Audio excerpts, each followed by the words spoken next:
sorry. All right, my name is Coburn Watson, and I work for Netflix. I manage the cloud performance engineering team. And today I'm going to talk to you about optimizing costs with AWS, some of the lessons we've learned, and hopefully share some best practices to help you guys out in your business as well. I'll try to fit it in the time allocated and have some time for question at the ends, but if for some reason we can't, we have a booth set up, and I'll be there after this, so you can swing by and chat with myself or others from Netflix. So hopefully everybody knows what Netflix does. We have about 30 million people worldwide that use our streaming service, and that's what we're focusing on a lot now. You can see the different countries we're in. We have about 25 million streaming subscribers in the US. One thing I wanted to point out was people get a little confused in terms of where the content comes from, right? So when you're navigating the Netflix experience and you're adding users and browsing, that's on AWS. When you click play, it's coming off of a content delivery network. So we're not delivering the media from AWS, although we do have a huge amount of traffic coming back from your device into AWS because we're tracking all your bookmarks and other information. Okay, what I'm going to talk about is the rationale behind how we do, more capacity planning on our side on AWS and the associated methodology we apply. I think we have a distinct enough environment, and maybe that's not the case, but I want to share how we do things and how we run engineering at Netflix, and it drives a lot of how we handle management of our resources. And then I'm going to go into some specific optimizations. We don't always spend the same amount of money on every aspect of AWS. Some are more expensive than others, so I'll break it down for, say, our top 3. And then I'll talk a little bit about performance testing. So that's something my team owns as well. We're validating stuff before it goes into production, and we have some frameworks that run on AWS. Talk a little bit about results. I really can't talk about dollars here, but I'll talk about things in the context of workload and footprint and that type of thing. So at least it's a bit relative, and then we'll have some Q&A. So from a Rationale perspective, what really drives us to control our costs in AWS is we operate at a pretty massive scale, right? Netflix itself is running tens of thousands of instances a day on AWS across multiple regions and multiple zones. And you can imagine if we had a big burst for some reason at that number of instances, or even a subset of it on demand, could become a pretty significant cost for us because it's not a small fleet. We have a service-oriented architecture, so there's probably about 20 teams that operate very independently, right? At Netflix, each of the teams owns their service. They own everything from designing it, deploying it, they own the performance, they own the functional aspects of that, and they own the on-call responsibilities. So it's really like 20 teams of complete operational folks. But that gives us that many more parts that are moving in general and people that are sharing resources in a dynamic fashion with different push schedules for their code, maybe once a week, maybe every 4 weeks. And we have these unconstrained deployment capabilities. I'll talk more about that as we go forward. And it ties into the Netflix freedom and responsibility culture, right? And when I first took a job at Netflix and we started talking about capacity planning and I understood a lot of these factors, I thought, well, this is going to be like herding cats. This is going to be a real challenge. And then, once I really got involved in Netflix and I worked with all the engineers, I realized, their level of experience with large distributed systems is just amazing. And a lot of them are very careful about what they deploy, when they deploy, and they really operate in the best interest of the company, and they help. It's just a nice ecosystem in terms of they can deploy whatever they want, whenever they want. And it's interesting, later maybe I'll talk to some of you, because I'm wondering how other people manage their AWS capacity, because we have hundreds of engineers that can stand up whatever they want, whenever they want. And I don't know if other companies do that. It was a big shift for me coming from a company where you're more of a procurement cycle model, right? You request some servers, you wait 6 months, it's less than what you need. And this really gives us some great capabilities. We want to improve availability. We've had a couple outages. Some of them have been AWS related, some of them have been our own. And what we want to do is, since we have so many teams leveraging AWS resources, we need to make sure that we maintain the right level of availability. There's going to be a lot of presentations this week about how we have a highly available architecture running on AWS. And part of that is avoiding saturation of key resources. If you have teams that are pushing code, and we have a red-black model, I don't know if you've heard about that, where through our console we've created the concept of a cluster, and someone has an auto-scaling group running with their current AMI, and when it's time to push new code, they spin up another ASG of the same size. They start rolling traffic over, and if there's a functional or performance problem, they can click a button, and in about 10 minutes they're back up at full scale on the old code base. And so if you have a few of your really large teams doing that at the exact same time, you can have a doubling of all these ASGs. You can have a burst of many thousands of instances. And AWS has a lot of capacity, but we really don't want to try to push that boundary and hit a situation where we can't get the instances we need. And we also want to adjust our capacity. You know, we have a pretty well-defined workload pattern of our users in the US. You know, people watch things at a certain time, they add things to their queue. But it changes over time. You know, the business changes, holidays come up, there's things that we might not be predicting as well. And so we want to improve availability by managing our resources and having enough spare capacity for those burst periods. And when you go about capacity planning at Netflix, since everybody owns their resources, all the individual teams, and you approach the topic of managing AWS costs, it's not a real popular cost with engineering teams to, control cost. So you come at it from the perspective of, our goal isn't to reduce our current footprint and try to get our Amazon bill down. I mean, that's good, right? That helps. But our real goal is that we still think we're in a pretty early stage of our growth as a company, especially internationally. And the more optimization we can get around AWS now will help us extend our AWS infrastructure growth in a nonlinear fashion with subscriber growth, right? We don't really want to be adding the exact same amount of resources when we're at 60 million subscribers. And so there's a lot of reasons to optimize your footprint. Reed talked a little bit about it today in the keynote, where our real differentiator is personalization of content for people, because you have a little tiny window and you have 10,000 titles. As a business, we're finding that we need to apply more and more computing power to get the right recommendations in front of the right people.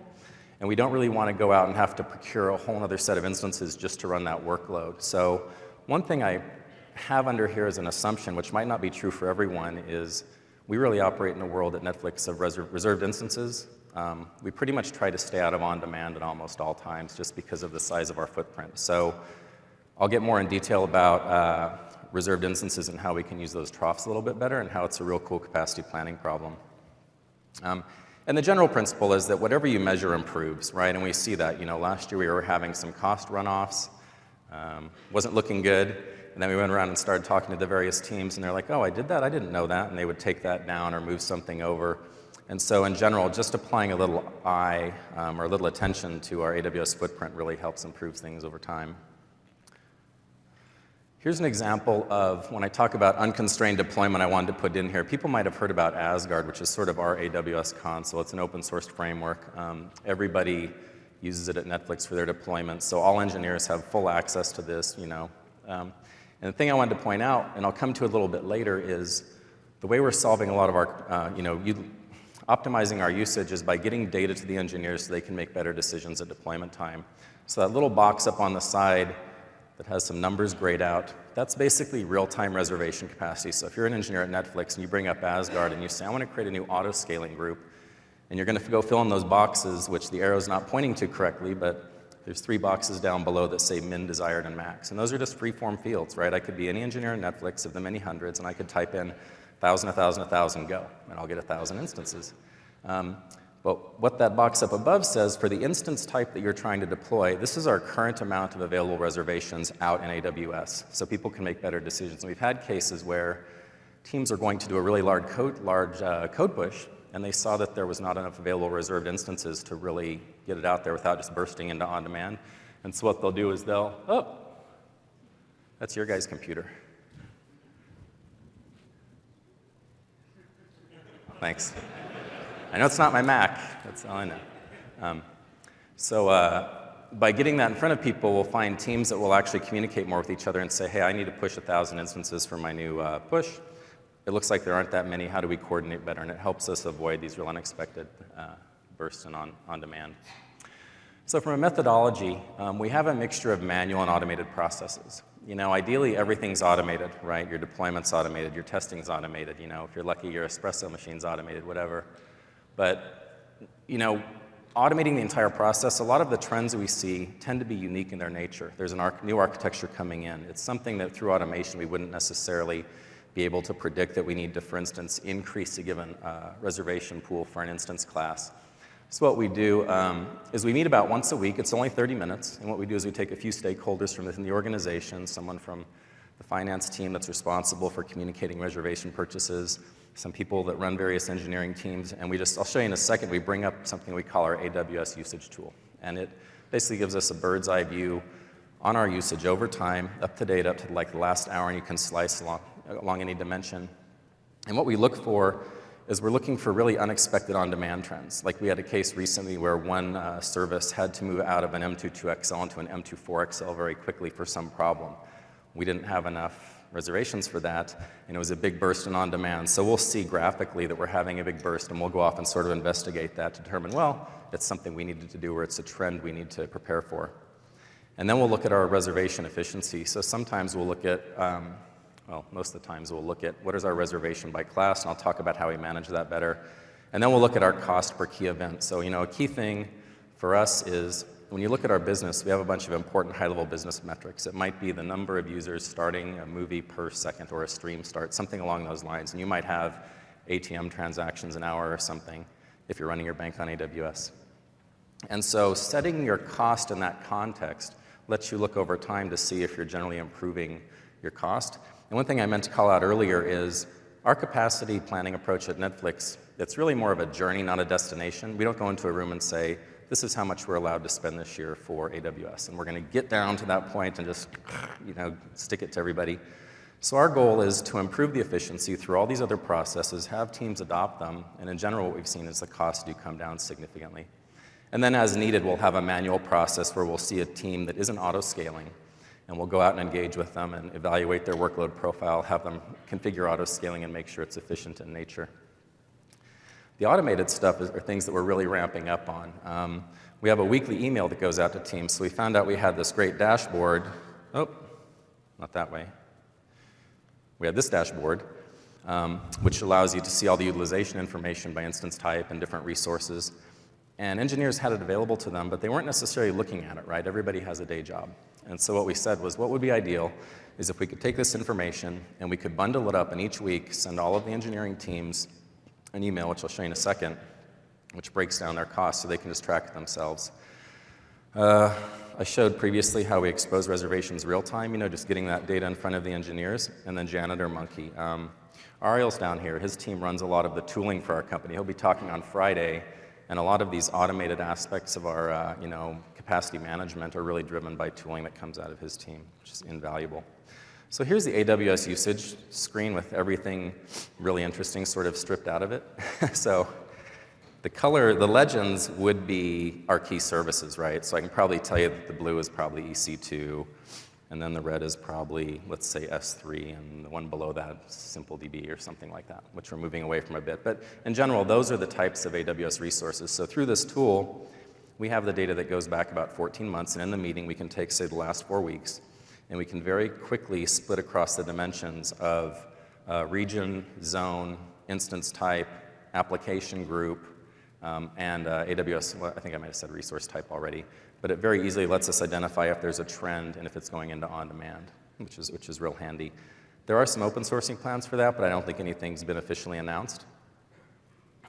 So we took that data and we said, well, no one's really going and looking at it that much, so why don't we send to each of the engineering teams an email that shows them for the past 4 weeks how their AWS costs are trending. And so what this does is for EC2, S3, and SimpleDB, it shows, and I've taken the service name out of this, we have 20 or 30 services, but the managers have actually found this very interesting to have, because a lot of times when you see a trend running off, most cases where we end up having large on-demand or a large shift in AWS usage, the teams aren't really aware of it. They're like, oh, I stood that up, I didn't realize that, or oh, I didn't know I was supposed to be on that instance type. And so it really comes down in almost all cases to getting the right information in front of the team so they can make the right choices versus saying you are allowed to have 30 instances this week. But it does tie back to our culture a bit. And you guys probably have leads and other people on your team that manage capacity, and they could probably leverage something like this to sort of push information down. And then Janitor Monkey, that's part of our simian army. People have probably heard of Chaos Monkey, goes around, kills things. Janitor Monkey is something that helps us keep our test environment pretty clean. So it goes around and it looks for resources which fit a certain case of, or set of criteria, like an instance that was launched that is not part of an ASG that's been around for more than 4 days. And then it sends an email to the engineer and it says this instance is going to be killed in 5 days, and you can kill it before then if you want to, or take some action to ignore it. And this is a set of rules that we continue to evolve over time, but it really keeps our test environment pretty clean. And since our test account leverages reservations from our prod account, it helps us keep tests from running off into the woods. It comes in valuable too with performance testing, because most of the engineers stand up relatively few number of instances to evaluate something. But when we go to run a really big load test, we'll spin up like 150 JMeter instances and just hammer the crap out of something, right? And if we don't take that down, that demand will just run into on-demand pretty quickly over time. So it helps us reduce our cost and clutter. But these are the automated aspects that have brought us significant value. And in your own company, you just have to think, well, how could I get that information to the teams to make those decisions better? So let me talk a little bit about AWS-specific optimizations. They're probably going to be fairly valuable to people, and this is one where we've spent quite a bit of time in terms of optimizing those resources. So from an EC2 perspective, this has been an adventure. So it's a combination of taking best practices, looking across all the services, and being able to push out to them what those best practices are and how to apply it. And sometimes the best practices aren't things that teams necessarily want, but you can discuss it with them. In the first case here, what we've tried to do is, they talked today, Reed talked about we live in this world where we have to go by reservations, and reservations are by zone, by region, right? So we balance across that, our ASGs balance. We can still get a little bit out of alignment, but at the same time, you have to do that by instance class. So if you have a team over here that says, hey, this CC2 instance class is just hot, I'm going to go stand up 500 of it, and it's like, you can do that. We need to get some reservations, but it's not an area that other people are in currently, so we'll help them a little bit on the performance evaluation. Maybe it is a good instance class to move to or not. But if you look at our overall reservation split within AWS, probably about 40% of our instances are of a specific class. And all of our big services live within there. And when I talked about that red-black push where you stand up 2 gigantic ASGs, run for like a day, then take one down, that gives us enough flex capacity where those teams can stand them up for a period of days, and they don't have to go push us into on-demand. So if you can align your teams across fewer instance types, it tends to help in that regard. And common classes are good too. I don't know if other people do conversions with Amazon. It's something we've done infrequently, but when you think about the large workload we have, let's say that we encode a certain amount of data, and we've just changed our encoding model, and we need a new type of instance class, and we have a zillion of this type of class. Sometimes we can work out conversions. It's very infrequent, and it's almost always within the same instance class, but I think it's so infrequent I probably shouldn't even mention it. Autoscale, autoscale, autoscale. That's my absolute favorite thing. So autoscaling your ASGs, especially if you have a bursty workload, maybe you have a very flat workload, a consistent amount of work over time, and autoscaling doesn't benefit you. We have some teams that autoscale less, like maybe our encoding team or some of our data science engineering teams. But everything that tracks with user activity is heavily sinusoidal within a given day. And so what we do is we engage the teams and we help them autoscale. I'll talk about the benefits of that in a minute. And then we try to get per instance utilization up a little bit. There's obviously the virtualization factor in there. You don't want to push it too high. And I'll talk a little bit about through performance testing and squeeze tests, we call them, how people evaluate what are the right thresholds before they start degrading performance. And then the last one there, when I talked about that overlap where you have code pushes, we've worked with teams, and they'll stand up 2 ASGs at full capacity, and they'll run it for a period of time until they're comfortable with the new build, and then they'll drop the old one away. And over time, we've tried to reduce that window a little bit because our instance startup time is pretty quick, right? And so if there's a decision to roll back to a previous ASG for a big problem, it's probably going to happen in the first few hours or the first day. If you're 2 days out and you decide there's a bad problem and you have to roll back to the old ASG, there's probably enough decision time involved in that you can spin the old ASG back up. So we try to have the teams not run with multiple ASGs at peak for more than maybe a day or so. So benefits of autoscaling. You get this improved efficiency and availability. If you don't use autoscaling, you're manually controlling your capacity, and you have to make decisions about what to set your max value at. And you can take a guess. Engineering teams normally set that conservatively low or excessively high. A lot of people don't want to be woken up, so they'll set it a little bit higher. They'll say, well, I'm seeing each day I'm using this much CPU, so I'm going to set my max at like 90, and I'll just lock my desired there as well, so I'll be comfortable that I'm not. And our guest visitor, somebody's behind that curtain. And so people will set it arbitrarily high, and I'll talk why you don't really want to do that. Now, this is the part that's interesting if you're living in a reservation world with your instances. So, when you think about capacity planning, whether it was in mainframes or open systems, right, there are teams that deal with capacity planning, right? They have to procure in advance. They, optimize the workloads. They determine what they're going to need for the next 3 months, and they work with the teams. And with cloud, the perception is, well, it's a burst environment, right? Everybody needs something. They just stand it up, and they're done with it. and it mitigates the need for someone who does formal capacity planning of the system. And that's actually not the case. When you have reservations, you've gone out and you've purchased all this capacity, and once you implement autoscaling, a lot of teams will say, well, why do I need to autoscale? Because all my partners are autoscaling on the same schedule, right? My API is scaling with my subscribers, scaling with my license system. But what ends up happening, and I'll talk about it in a minute, is you build up these troughs of unused capacity that you can go out and figure out. You have to creatively figure out how you can consume that. It's pretty much free compute power. You've paid for it, but it's just going idle offline. And then autoscaling, another one, is that it basically insulates you from unexpected bursts in demand. So some of the teams that really like having autoscaling are like, say, customer support, right? There could be a big event that happens, something comes in, or we have a big offer, and there's a lot of calls that come in. By setting autoscaling, you have the ability to dynamically grow and not be woken up when you hit that ceiling that you didn't expect to hit. When I put on here that chained services that scale together stay together, think about queuing analysis. Think about all these series of queues. They have a certain capacity. When you're tuning something, you'll make the largest queue a little bit bigger, or you'll reduce its service time to some aspect, and it just moves the bottleneck downstream. Well, eventually someone's probably going to break, or ideally they won't break, they'll just be the bottleneck. But what you do is once you start auto-scaling, when I talk, we have somewhere between, say, 20 and 30 services, you want to have auto-scaling down the entire tree, because then they can all adjust dynamically. And sometimes when we have issues, that's how we identify a new service that might need to auto-scale, because they didn't have auto-scaling set up originally. We have a burst in activity, and that service feels the pain, so then we get them on an auto-scaling plan. So those are the benefits. So when you look at the challenges, it's sort of like a freeway, right? It's either full at times or it's empty at times. And so when you look at that graph down below, I put that was fictitious, but I think it is fictitious. It goes down to 0. But each day at Netflix, we probably auto-scale in US East somewhere between 2,000 and 4,000 instances. That's about our flux based on auto-scaling. So when you think about that and you marry it with the traffic we have, you suddenly have all of that, since that's unused reservation hours, that's all free compute time someone could be using if they knew how to get at it, right? And it's obviously not the old TP teams and the people user-facing. It's probably other people in the organization.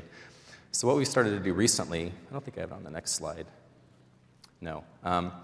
Is we started working with our data science team, as an example, and they have a lot of Hadoop clusters. So what they do now is they come in at midnight and they spin up hundreds and hundreds of Hadoop nodes in each of the AZs, and they do it in a balanced way so we don't get our reservations off balance. But then for about 7 hours, they basically have many, many hundreds of free compute, large systems. Our average heap size on our applications is about 30 gigs at Netflix. We have a lot of very large heap Java applications. And so the good news is the instance type that we have the majority of our services sort of gravitate around is also an instance type that works well for our Hadoop team. And so they're basically getting free compute capacity at night, and that's where the capacity planning aspect comes back into it. From a methodology perspective, see how am I doing on time? I'm flying. Am I? Is that going up or down? It's down. So when you work with the different organizations, you want to put auto-scaling in place. Typically, I put in here start with the largest services. You typically want to do that once you've identified what a good auto-scaling methodology is. You don't want to put the largest portion of your service infrastructure at risk right away. But once you want to see the benefits of auto-scaling, within Netflix of these services, there's probably 10% that consume 50% of the demand, right? So those are the ones we work with for auto-scaling, and it gives us the big bang for the buck. And then we start working downstream to the dependent services. And it also, by doing that, there tends to be a little bit more complexity in the upstream workloads, and the downstream teams can benefit from that knowledge. They talk together. We collect best practices from the teams, and we push it out onto the wiki and sort of provide them guidance on how to evaluate what the best auto-scaling approach is. Then we also help them identify the metric. And once I don't know, how many people do auto-scaling in here? Excellent. It's probably about 15% or something. That's good. I think it's something that's sufficiently underused, but it's just awesome. And so when you work with the teams, there can be a fair amount of religious discussions about what the right metric is to use. Should I use CPU? Should I use my request rate? Should I use load average?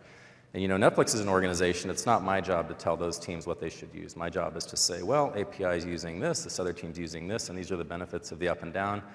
And a lot of times they'll go off, and in almost all cases, they'll arrive at the right decision, and probably a better one than I could make because they understand their model better themselves, right? Their DevOps type model. And so once they settle on the rate, the metric or the alarm that they want to consume for their scaling policy, We have them set a more aggressive scale up versus scale down, right? It's much more important to make sure we stay ahead of the workload and not have a diminished user experience. And then we have an open source library called Servo. So Netflix gathers a huge amount of metric information, extremely large volumes.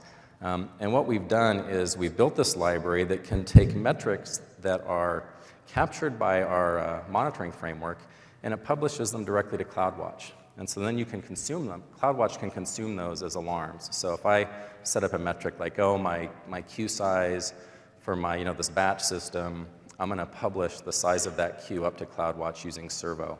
And then for auto-scaling, I want to make sure that whenever my queue drops below a certain amount, I want to scale down or I want to scale back up. So it gives you the ability to move beyond just the metrics that CloudWatch exposes to you natively.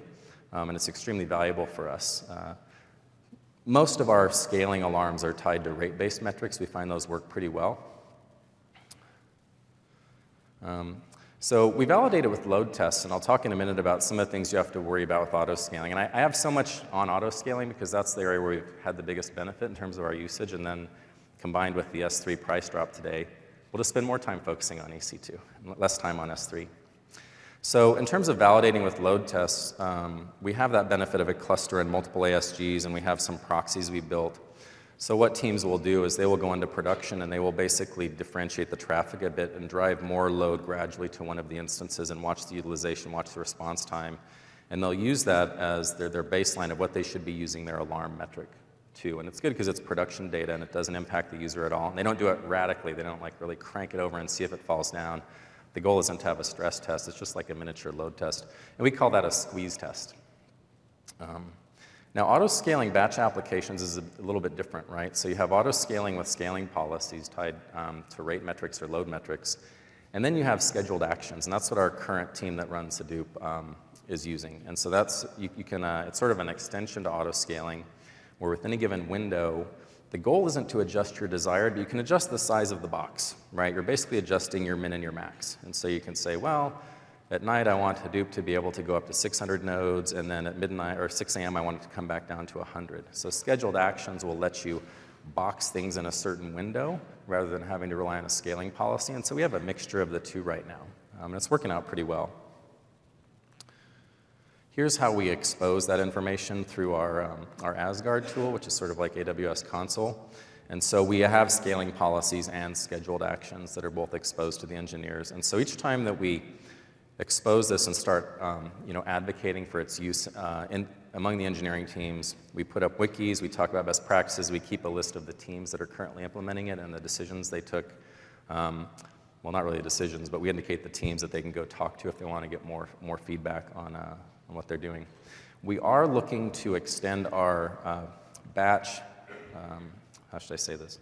We're going to expand our batch auto-scaling policy. It's something we're working on right now. So when we talk about Servo publishing information up to the cloud, when you saw in that previous Asgard example, it showed the number of instances or reservations we have available. That's also a metric we can consume, right? So right now it's just engineers consuming it through their eyeballs and saying, well, maybe I shouldn't do this right now. But in the future, we're going to tie that to alarms. And so our batch applications will be feeding off of available reservations and dynamically fill in the trough. So we should have much less wastage in there. But that's not there yet. Here's an example of auto-scaling profile examples I took from one cluster over time. Yeah. So on the left there, that's a pretty healthy profile. That tracks very closely with our daily activity. This is just one of the services. This is exposed by one of our metric systems. It's a number of instances in there, so it goes somewhere from as low as 60 up to about 180, 190. Oh, 210 on that one. What you want to do is once you start playing with auto-scaling to improve your efficiency, you want to go in and make sure that your policies are set up correctly, because if you don't, in the upper right, what you see is thrashing, which is my whatever metric I've chosen for my alarm is increasing at such a gradual rate that when I actually do a scale up, I'm kicking my scale down rule. And so in these periods of slower growth, you'll have instances come in and go out and go in and out. And it's sort of a hassle. It can cause some problems probably functionally. You're also getting charged for all the instances you spin up in there, right? So you just want to validate that your auto-scaling policy metrics are tuned appropriately. And then you have the double jump, and this is one, so it really should have just gone up one increment there on the bottom, but it actually added more instances.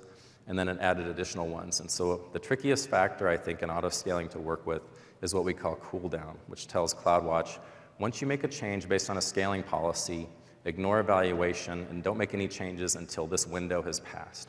And so even though Amazon can spin up our instances in a matter of minutes, I think Adrian, who's given a presentation this week, he did some analysis of how long it took to stand up, 100, 500 node clusters, and it was, or ASGs, and it was on the order of, minutes, a few minutes here and there to get them all up. But that doesn't include the application startup time, right? When you think about the data that we have to deal with as Netflix, we have to deal with 10,000 titles. We need to get that in a way where you can efficiently consume it. So, and we initialize a bunch of libraries to other services in the system, like Subscriber and other sources.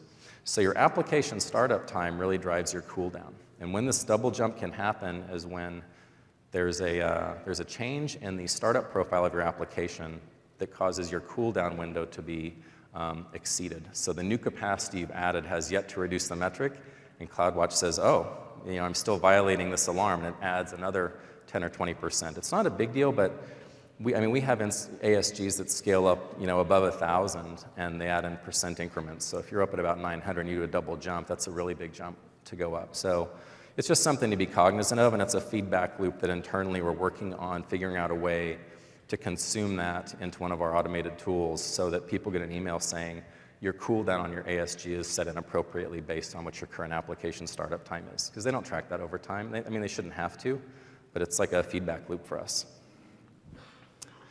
We obviously want to improve system utilization. This is probably the next area we're sort of moving into from an optimizing AWS usage pattern. We're taking it in chunks, right? It's a journey. And so the first one was align across relatively few instance types, right? Get everybody using common pools. Second one was get auto-scaling broadly adopted. Third one was get the batch applications to efficiently use the trough. And now we're going to move a little bit more into the area of, we've tackled those three. We feel pretty good about it. Now we're going to actually go and work on utilization and get those applications. We have batch applications that are running at like 60% CPU. We want to get it to like over 90. For OLTP, we're a little bit less strict right now because being a service architecture, it isn't necessarily CPU-related weights, right? You can be blocking on a lot of other services. So there's a lot more analysis that has to go into making sure your utilization is appropriate. All right, take a sip of water.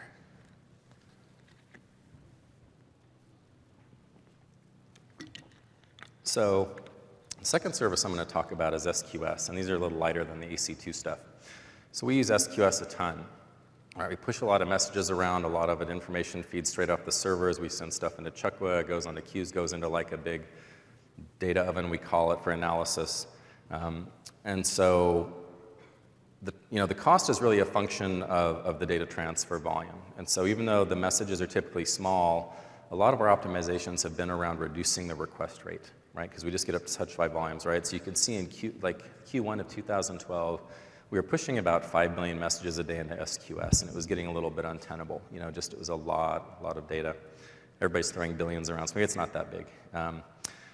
And so what we did is we started adopting the API batch capabilities as they came out. So Amazon behind the scene is obviously always improving ways for efficiency for your end user, right? And so I'll talk a little bit about an S3 as well, but we have a platform team, and what we do is when people are going to use XQS or they're going to use S3, we try to incorporate the logic that deals with the access patterns and the retention times and all that into the platform libraries so that each service team doesn't have to think about, well, how should I efficiently store stuff in S3 or how should I manage my queues in SQS, right? They worried about it a little bit, but we don't want 20 teams to have to figure out that they need to implement a batch get functionality for SQS. It just probably wouldn't happen.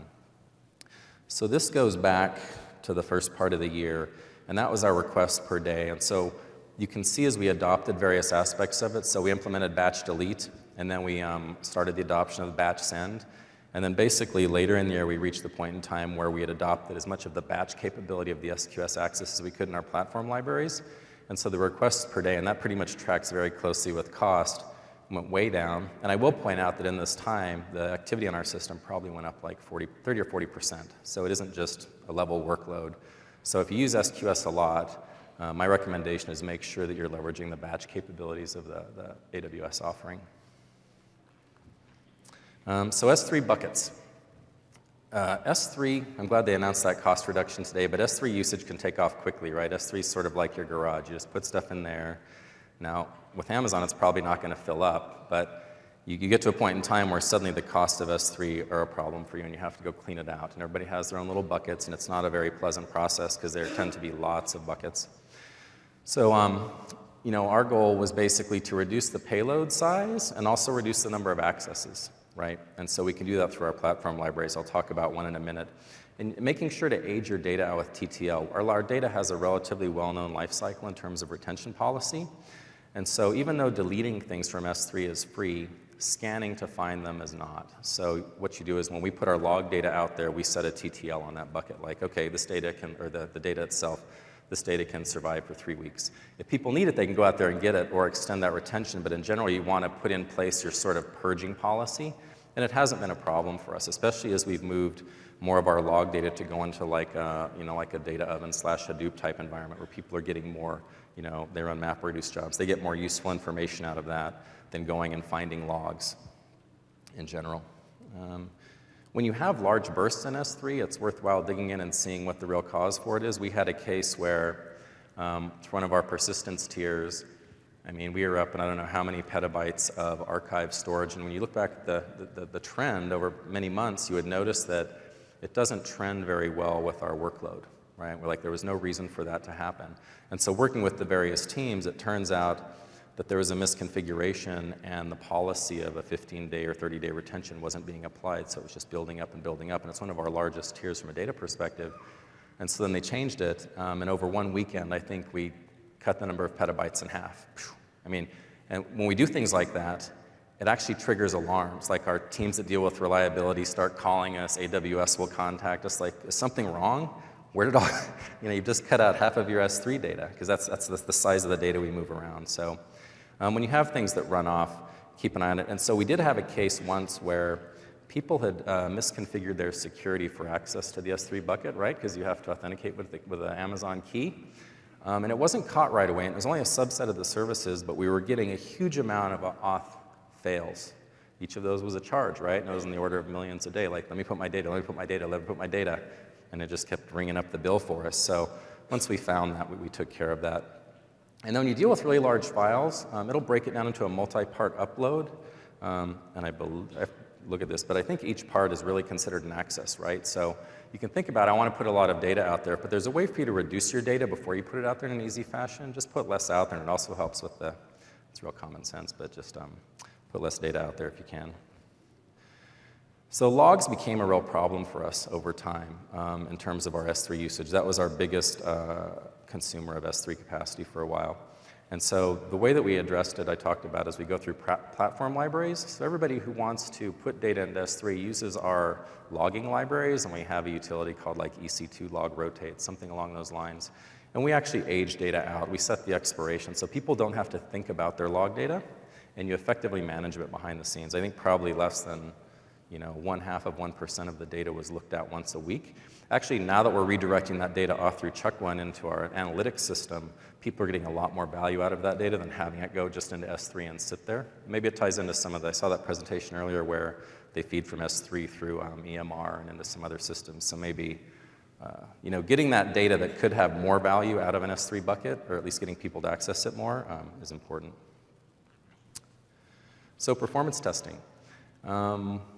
We run load tests ourselves. We tend to run them more frequently when we're doing a new service release and we want to validate the auto-scaling capabilities, the size of the Cassandra cluster, the size of our Memcache extension called EVCache. And so we built a framework that uses Jenkins. Jenkins is our build system. And behind the scenes, you specify a bunch of characteristics, how many instances to drive the load, the JMeter test plan, where your data sources are. The Jenkins job will spin up, instantiate all the instances, push the data out to it, run the test, suck the data back, and bring it back to the server for analysis. It's something where we want to open source it. It's a little too brittle right now, and so we're going to be spending probably the next year sort of refactoring and making it more usable, and my hope is in the long run we can get that out to people because it really is a luxury, if you guys have done that before, just to spin up a ton of instances for a load test. You can almost run production scale on things. It also helps you find out where the limiting resource is without having to be in production. So we have one situation where one of our services actually pushes so much data that it saturates the network interfaces before we saturate the capacity of the ASG that's driving the load test. So we had to stand up like 150 instances to drive against 100 nodes or something else. So it's good at helping you get a resource profile on your applications as well. And then squeeze tests I talked about. We run canaries in production. A lot of companies do. There's a huge amount of functional testing that's performed by the teams on themselves. Back to the performance testing aspect, what we're doing now is we have it so within the Jenkins job, when it gets to the end, they can specify which performance test to run. It'll take the new MI. It's in the bakery already because we have an automated bakery that pushes our builds right out and registers it with AWS. It will spin up the instance, run the performance test, and collect the results. So it really should be a lights out from build through performance test pretty soon. So here's our results. Compared to about 10 months ago, we've doubled our traffic in terms of activity on the system, and we're using the same amount of AWS resource, right? So it's like you start with the big piece of the pie. In our case, it was EC2. You get auto-scaling, and you start following that process, right? It's like a weight loss program. You just work through the steps, and at the end of it, you have all this additional capacity. And it puts us in a very good position going forward. Not only do we have a much better understanding of our workload, and each of the teams have an understanding of their workload, but we have that additional capacity we need as our business continues to grow. Optimize EC2, that's really worked. Teams are on board. You might have a team that really wants this one instance type, but you can help them, run performance studies and verify this other instance type works just as well for them, even if they need more, right? Like maybe instead of 100 instances, they need 200. But if it fits with the fewer instance classes we're trying to stick with, it's usually something we try to bring in and pass that around to get it formalized with people.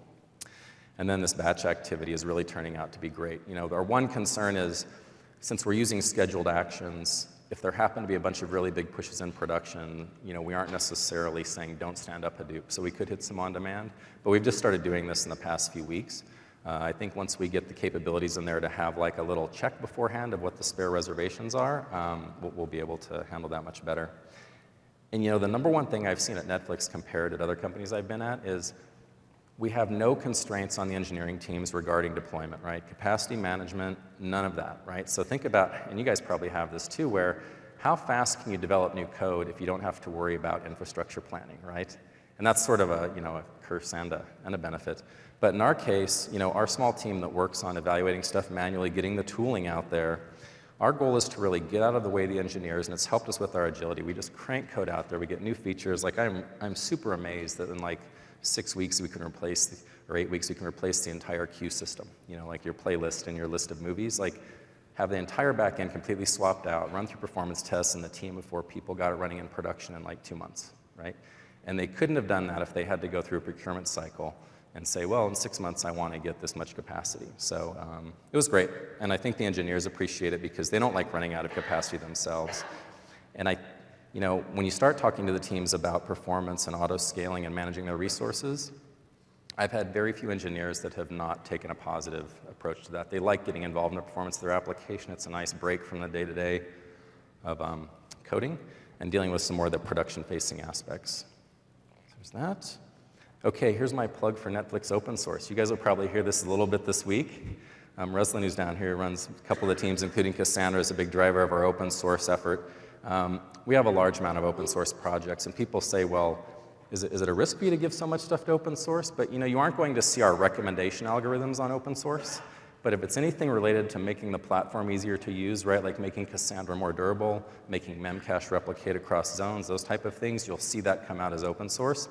And it's been a really big positive for us within the company. And a big factor is the code is a lot cleaner. When people are going to open source stuff, they go back and they start digging through it, and they're like, well, I really shouldn't be doing this, because it's a point of pride for them. So it's a big factor for us. Here's an example of all of our open source projects. It'll be in the deck later if you want to check it out. Some of them are already out on GitHub. You can search for our tech blog. Every time we do an open source release, like last week we released Hystrix, which is a dependency command framework we use internally based on sort of Mike Nygaard's dependency command model. And so we open sourced that last week. And some of the others that are in flight, like coming soon, there aren't dates on those, But anytime you're going to do something, and I hear this, like I saw the Yelp, somebody from Yelp was talking a bit before, and they had some really cool open source things too. So anytime you guys are looking to implement something new that you're going to do with AWS, always check around at the open source stuff. It's really something we put a lot of effort on. Here's the schedule. There's a lot of Netflix presentations, so I just talked about managing AWS resources today, right? But if you attend even a subset or a large part of these, you're going to know just about everything about our architecture and how we run like a very high-performance, scalable, and fault-tolerant system. I had someone last night come by the booth and say, yeah, that memcache thing you guys are doing, and some of that other stuff, like why aren't other people doing that? Why not? And it's like, it's just within our organization, we really focus on taking the tooling, improving it, giving it back to the community.